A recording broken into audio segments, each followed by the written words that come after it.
मी अरे तुमच्या गोंधळा ऐका तरी आज तुमचा दौरा कसा असणार आहे आणि काय कसं आहे ऐका की जरा तुमच्या ह्या सगळ्या गोंधळामुळं माझा भाऊ इथं भाड्यानं राहते तिकडे त्याला म्हणतील जावा तुम्ही दुसरीकडं काय झालं ही रोज कालवा शेवटी सोसायटीतल्या लोकांना त्रास होतोय आणि काय माझ्या मालकीचा फ्लॅट नाही भाड्यानं राहते त्यामुळे फक्त तुम्ही जरा संयमानं घ्या मी काल सांगितल्या पद्धतीनं आज धाराशिवमध्ये जातोय माझ्या कार्यकर्त्यांना मी वेळ दिली आहे 4 वाजताची धाराशिवमध्ये गोर्धनवाडी या ठिकाणी मी सगळ्यांना बोलवलंय सगळ्यांशी चर्चा करून मग मी माझा निर्णय त्या ठिकाणी जाहीर करेन सही केलेली आहे की नाही या प्रश्नाचं हो किंवा तुम्हाला काय जे उत्तर आहे माझी काय भूमिका आहे ती माझ्या कार्यकर्त्याशी चर्चा करून ठरणार वरून सर देसाई आणि तुमचे मित्र पाटील आले होते मला सगळ्या बाबतीत एवढंच सांगतो की मी ज्या पद्धतीनं सांगितलं की ही कलियुग आहे काल मला वाटतं 3 जून 2006ला जी दुःख आणि यातना आमच्या सगळ्या परिवारानं समतकाजीच्या परिवारानं भोगली मला वाटतंय काल 20 वर्षाच्या नंतर तीच दुःख तीच यातना त्याच दिवशी कारण माझ्या वडिलांचं 3 जून 2006 रोजी अशा पद्धतीनं गोळ्या झाडून हत्या केली होती आणि काल त्या दिवशी शनिवार होता आणि दुर्दैवानं कालच्या निकालसुद्धा शनिवारीच होता मला ह्या गोष्टीचं दुःख वाटतंय की सन्माननीय कोर्ट म्हणतंय की हत्या करण्याचा उद्देश पण होता म्हणजे मोटिव्ह प्रूव्ह केला कोर्टानं सन्माननीय कोर्ट म्हणलं की राजकीय वैमनस्य होतं पण दुर्दैवानं मग मारलं कुणी ह्या सगळ्या गोष्टी सन्माननीय कोर्ट मान्य करते पण शेवटी न्यायिक प्रक्रियेमध्ये कोर्टाचा सन्मान प्रत्येकाला करावा लागतो त्यामुळं कोर्टाच्या निर्णयाचा सन्मान करून त्या निर्णयाच्या विरुद्ध हायकोर्टामध्ये मी जाणार आहे आणि अशा प्रसंगामध्ये वाईट ह्याच गोष्टीचं वाटलं की आयुष्यभर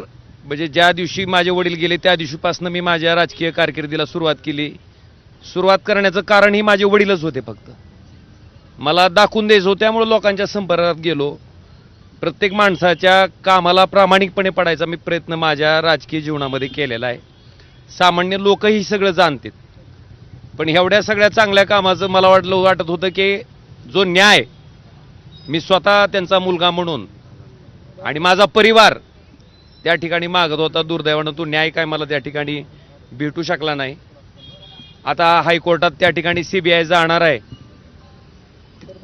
CBI हायकोर्टात गेल्याच्या नंतर त्या ठिकाणी ज्या कोर्टातल्या सगळ्या गोष्टी तपासातल्या समोर आल्यात खालच्या ट्रायल कोर्टामध्ये त्याच्या बाबतीत ह्या निर्णयाच्या विरुद्ध त्या ठिकाणी आम्ही दाद मागणार आहेत अपेक्षा इतकीच आहे की त्या तपासाचा CBIनं जो तपास केला त्या तपासाचा सगळा अँगल बघून त्या ठिकाणी हायकोर्टानं न्याय द्यावा काय फादर्स डेच्या दिवशी तुम्ही तुमचा निर्णय घेताय तर या सगळ्या योगायोगाकडे कसं पाहता एक लक्षात घ्या माझ्या आयुष्यात माझ्या राजकारणाची सुरुवात माझ्या राजकीय जीवनाची सुरुवात करण्यामागचं कारण ही माझ्या वडिलांची हत्या होती ती राजकीय होती आणि ह्या जन्मात तरी त्या माणसाचं राजकारण साध्य होऊ द्यायचं नाही त्यांना दाखवून द्यायचं की एका माणसाला मारल्यामुळं त्या ठिकाणी तुमचा राजकीय विरोधक संपत नसतो तितक्याच ताकदीनं राजकीय विरोधक तयार होत असतो ह्या एकमेव भावनेतनं मी त्या ठिकाणी राजकारणात आलोय आणि हे मी आज सांगतोय असं ना मी हे वारंवार सांगितलंय आणि मग त्याच्यासाठी सामान्य माणसाच्या संपर्कात आलो आज सामान्य माणसानं मला आज इथपर्यंत पोचवलंय त्याच्यामुळं निश्चितपणे त्या माणसाचा मला वाटतं पहिला अधिकार आहे तर त्यांच्याशी चर्चा करून मला जो काही राजकीय निर्णय ठरवायचा तो ठरवेल नागरिकांनी तुम्हाला निवडून दिलेला आहे त्यांच्या म्हणण्याचं म्हणजे काय मान राखाल जर ते तयार झाले तुम्ही एक लक्षात घ्या सामान्य माणसाला मी काय काम करतो माझ्या मतदारसंघातल्या बरीच जणांनी आता मी 4 दिवसापासून ऐकतोय माझा निर्णय जाहीर केला नाही पण माझ्या अख्ख्या कुटुंबाचा उद्धार काही लोक करतात ज्याचा काही संबंध नाही कारण ओमराजे ज्याच्या कामाला पडलाय ओमराजे ज्याच्यासाठी झटलाय ज्याला ओमराजे त्याच्या घरातला माणूस वाटतंय मला वाटतं ती माणूस तर त्याच्या घरातल्या माणसाला म्हणजे त्याच्या कुटुंबातल्या व्यक्तीचा अशा पद्धतीने उद्धार करेल मला वाटत नाही पण काही लोकांनी केला सहन केलं मी, तेही सहन केलं. पण मला एवढंच म्हणायचं की ह्या राजकीय प्रक्रियेमध्ये माझ्या कुटुंबानं नेमकं तुमचं काय वाटोळं केलंय? माझ्या कुटुंबातल्या कुठल्या व्यक्तीनं तुम्हाला त्रास दिलाय? बरं, माझ्या निस्त्या चर्चेनं जर मी 3 दिवसात इतका वाईट होत असेल तर खरंच इतका वाईट आहे का मी? बरं, रील स्टार म्हणून माझी ही नवनी करते आहेत. रील स्टार असलेल्या माणसाला लोक मतं टाकतात का? आणि एक एवढं सांगतो तुम्हाला साहेब, माझ्या वडिलांच्या केसचा निकाल होता. 16 तारीख ठरली होती, 16 तारखेची 20 तारीख आली. 20 वर्ष आम्ही त्या केससाठी झटतोय. मी आपल्याला एवढं सांगू इच्छितो की जो काही माझा राजकीय निर्णय आहे तो मी धाराशिवला जातोय, तिथं सगळ्याशी चर्चा करेन आणि माझा निर्णय जाहीर. फक्त माझी तुम्हाला एवढीच विनंती आहे की इथल्या सोसायटीतल्या लोकांना त्रास व्हायला नका तुम्ही. आज सगळी चर्चा करून झालं तर आज, नाहीतर उद्या.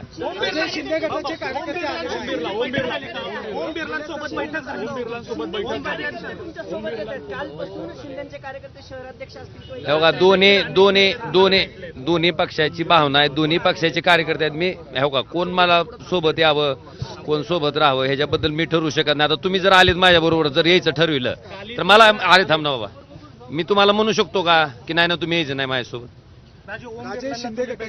मी तुम्हाला एकच प्रश्नाचं उत्तर देतो की माझी जी काय राजकीय भूमिका आहे ती मी आज चर्चा करून झाला आज, नाहीतर उद्या मी स्पष्ट करेन. मला दुःख एक लक्षात घ्या, सन्माननीय उद्धवजी, सन्माननीय आदित्यजी आणि बाळासाहेबांच्या कुटुंबानं बद्दल माझं कधीच एक शब्द अवाक्षर जाणार नाही, गेलेलं नाही. पण दुर्दैवानं माझी इंटरव्ह्यू छापले तुम्ही. ठीक आहे, मी बोललो असेल तर तुम्ही छापा, पण न बोलताच तुम्ही जर माझी इंटरव्ह्यू तशा पद्धतीनं छापणार असाल, मला वाटतं त्या गोष्टीचं मला प्रचंड दुःख आहे, वेदना आहेत. मी एक लक्षात घ्या, साधा विषय सांगतो मी. लोकसभा असेल, विधानसभा असेल, ह्या निवडणुकीमध्ये निश्चितपणे लोक पाठीशी राहिले. प्रचंड पैशाची ताकद, सगळी ताकद असताना सुद्धा. पण ज्या स्थानिक स्वराज्य संस्थेच्या निवडणुका झाल्या, तुमच्या माहितीसाठी माझ्या लोकसभा कार्यक्षेत्रामध्ये जेवढ्या पंचायत समिती आहेत, जेवढ्या नगरपालिका आहेत, त्या सगळ्या ठिकाणी अख्ख्या लोकसभेत एक सुद्धा पंचायत समिती माझी निवडून येऊ शकली नाही. एक सुद्धा नगरपालिका माझी निवडून येऊ शकली नाही. मग खरंच आम्ही इतके वाईट आहेत का? मी असेल, आमदार कैलास पाटील असतील, प्रवीण स्वामी असतील, सोपल साहेब असतील, आम्ही 24 तास लोकांसाठी देतो. तुम्ही लोकांना विचारा, मी म्हणतोय म्हणून माझ्या शब्दावर विश्वास ठेवू नका. आम्ही लोकांसाठी उपलब्ध आहेत का नाहीत? आम्ही त्यांच्यासाठी काम करतो का नाही? मग अशा परिस्थितीत मशाल ह्या चिन्हावर उभारलेल्या आमच्या लोकांना पराभवाचं तोंड का बघावं लागलं? आणि इतकं वाईट, माझा आज सोमनाथ गुरव नावाचा कार्यकर्ता धाराशिवमध्ये निवडणूक लढत होता, 3ऱ्या नंबरला जावं. 24 तास लोकांसाठी उपलब्ध असणारा कार्यकर्ता. मला त्याच प्रश्नाचा शोध घ्यायचा आहे. मला एक लक्षात घ्या, मी तुम्हाला एक सांगतो, पक्ष नेतृत्वाबद्दल कृपा करून तुम्ही मला म्हणू नका.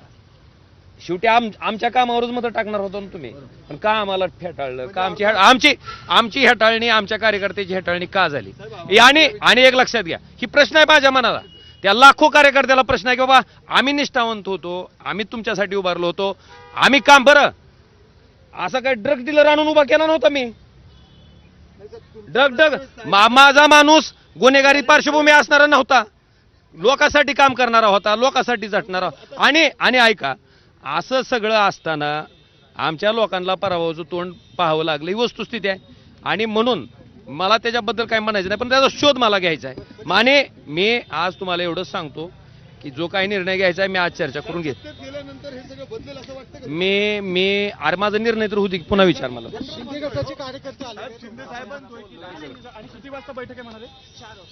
साहेब, साधारण किती वाजता तुम्ही बोलणार आहे तिथं माध्यमांशी?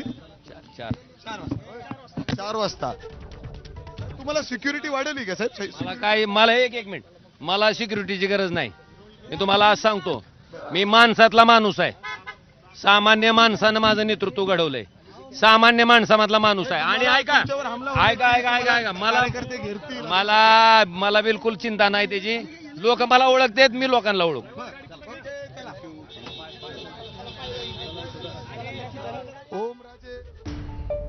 तर ओमराजे निंबाळकरांनी आज संताप व्यक्त केलेला आहे. ज्या प्रकारे बंडखोरीची बातमी येताच ओमराजे निंबाळकरांवर टीकेची झोड उठली आहे.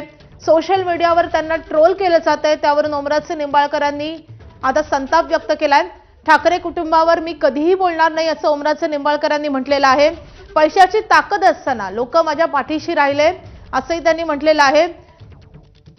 जर मी लोकांमध्ये राहतो, लोकांसाठी 24 तास झटतो, तर स्थानिक स्वराज्य संस्थांच्या निवडणुकीत मशाल चिन्हावरील एकाही उमेदवाराचा विजय का झाला नाही असा सवालही त्यांनी उपस्थित केलाय. आज ते त्यांच्या मतदारसंघामध्ये जातात आणि कार्यकर्ते पदाधिकाऱ्यांशी संवाद साधून आज किंवा उद्या ते त्यांचा निर्णय जाहीर करणार आहेत.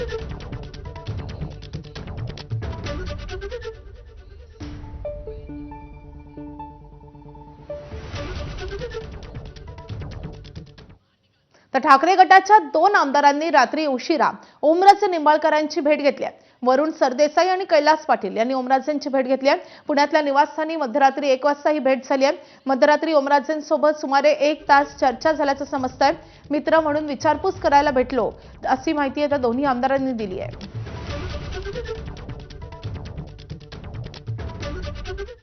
तर ओमराजे निंबाळकर यांची भेट घेतल्यानंतर कैलास पाटील आणि वरुण सरदेसाई यांनी नेमकी काय प्रतिक्रिया दिली आहे आपण पाहूयात.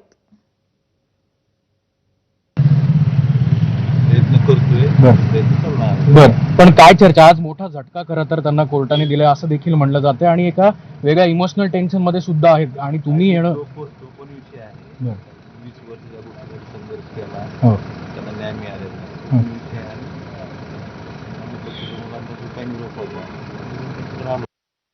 त्यांच्या परिवाराची विचार करायला म्हणून पक्षाच्या वतीने मी पक्षाचा सचिव आहे.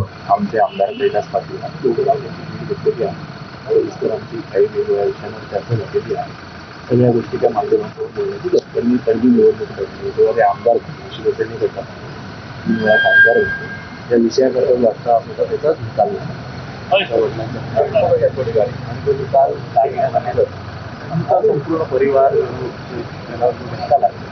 या सगळ्या संदर्भात चर्चा करायला आणि आमदार कैलास चर्चा झाली. समोर करायची असते निवडत भेटतो. दरम्यान वडील पवनराज